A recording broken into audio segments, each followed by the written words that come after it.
The web-based survey targeted P4, P6, M1 to M3 and S1 students and was administered between January and July 2015.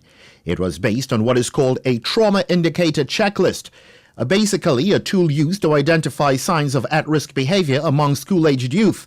It's made up of 41 observable behavior-related statements in 5 categories: attendance, school performance, social interaction, life/family conditions, and child behaviors. Children were deemed to be potentially at risk if they identified with any 3 of those 5 categories, and within each of them, less than half the categories were checked. A child would be considered high risk if they checked 4 or more indicators as they pertain to school performance, more than half the indicators in any one category, or at least 1 indicator in 4 of the 5 previously mentioned ones.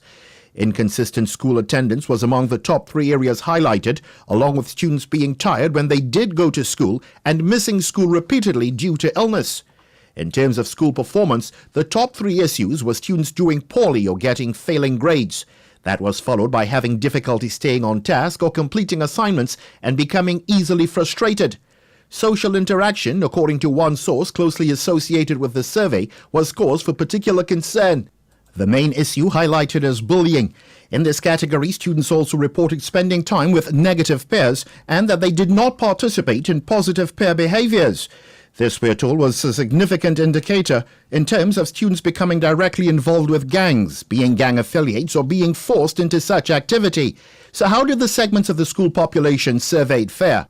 Primary and middle school students had the most difficulty staying on task or completing assignments, had difficulty following instructions, and were not performing well at school, getting failing grades.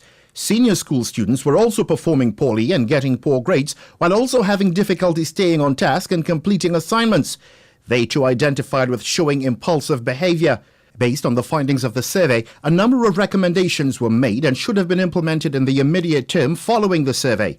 This included school and student services staff immediately reviewing individual school reports and using the data to identify at-risk students and implement provided targeted strategies to address risk situations.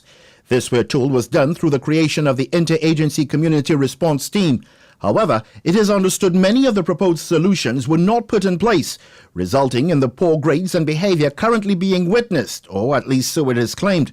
However, a Ministry of Education official who spoke with us on condition of anonymity suggested while there was failure on the part of the previous government to implement solutions, we should not engage in finger-pointing.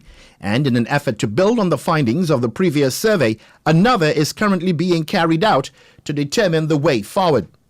Gary Moreno, reporting for the Bermuda Broadcasting News.